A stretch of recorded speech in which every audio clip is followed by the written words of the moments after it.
यहाँ से मंत्र शुरू होता है, अग्निर्देवता, देवता, पृथ्वी ही देवता। ये सारे देवता हैं, पंच तत्वों के अपने अपने देवता हैं। फिर अंगों के हिसाब से, फिर अंगों के हिसाब से उनके, ये देव मेरी वहाँ रक्षा करे, ये देव मेरी उसकी रक्षा करे, ये देव मेरी उसकी रक्षा करे। ये मुझे बहुत खुशी हो रही है, आप मतलब इतना डीपली देखते हो, जानते हो।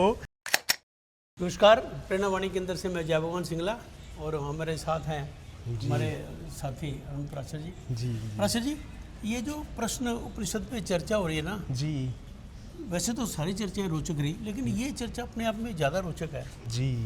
वो भार्गव ऋषि के पुत्र थे। हाँ, वो असल में ना पहला प्रश्न जब हम सोच रहे थे तो उसके बाद वो किया था कबंध ने। हाँ, और ये विदर्भ के पुत्र यानी कि भृगु के पुत्र, भृगु के खानदान में थे भार्गव। उन्होंने किया प्रश्न, भार्गव ने किया और बहुत जबरदस्त उत्तर फिर पिपलाद जी देते हैं। और देखो, चांस की बात मेरे को इसलिए और भी अच्छा लग रहा है कि आज हम उस भूमि पे खड़े हैं जहाँ भगवान कृष्ण के स्वयं के चरण पड़े हैं। जी जी, बिल्कुल बिल्कुल। और उस भूमि पे खड़े होके चर्चा हो रही है। हाँ, ये तो वैसे भी ये तो वैसे भी ना जो सरस्वती बह रही थी, तो उसके किनारे पर वेदों और उपनिषदों को ऋचाएं लिखी गई। ऋषि देखते थे और वो लिपिबद्ध कर देते थे।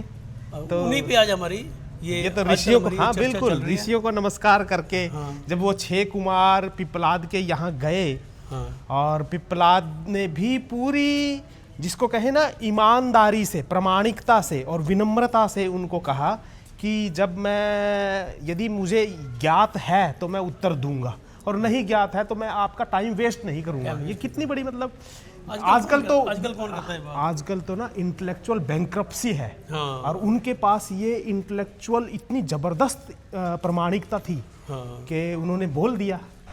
तो पिपलाद को उन्होंने पूछा, भार्गव ने, कि जो आपने ये बात करी प्राण की, प्रजापति के पहले प्रश्न का उत्तर, जो प्रजापति की सृष्टि के बारे में आपने बताया, तो आपने जिक्र किया कि पूरे के पूरे सृष्टि के प्रकरण में जब ये शरीर बनता है तो हर इंद्रिय का एक देवता होता है।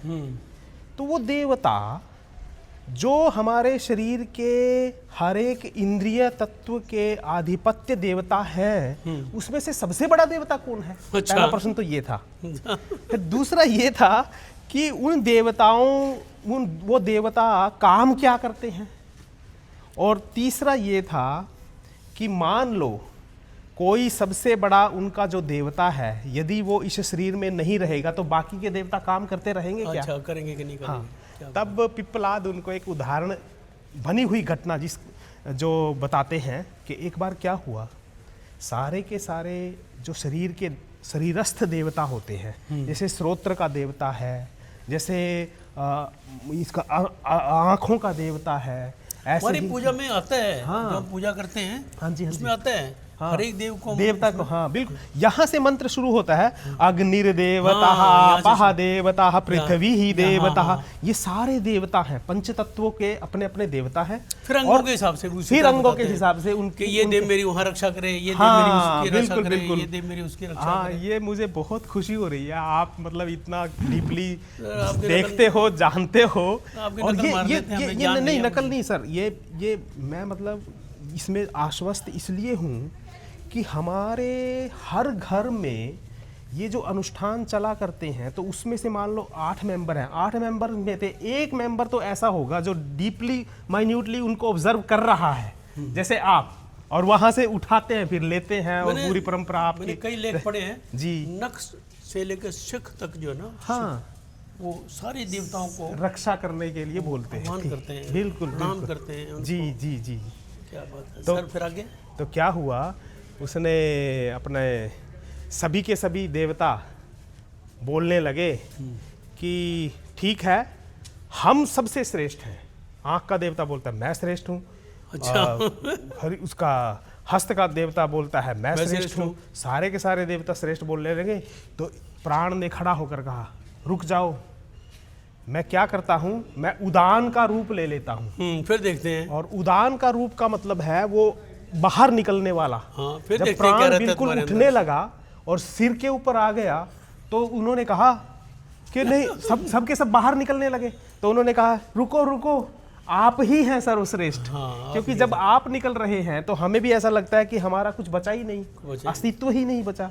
इट मीन्स ये सारे के सारे देवता प्राण पर आधारित है। तो प्रजापति पिप्पलाद ये समझाना चाहते थे भार्गव को कि प्राण वो खाली, यहाँ जो शब्द आया प्राण, वो खाली प्राण नहीं बल्कि वो चैतन्य शक्ति है। चैतन्य शक्ति, उसको आगे जाकर प्राण को ही आत्मा कहा है। अच्छा, और प्राण को भी आत्मा कहा, प्राण को ही उस जगह आत्मा कहा है। इट मीन्स जिससे ये सारे के सारे वैसे तो देवता वास्तव में तो आत्मा ही प्राण है। हाँ, आत्मा वही प्राणा, हाँ ये शब्द आता है डॉक्टर साहब, वही है ऐसे ही आपने अनुवाद वो बिल्कुल यही आता, आत्मा वही प्राणा, हाँ ये शब्द, ये मंत्र का हिस्सा है।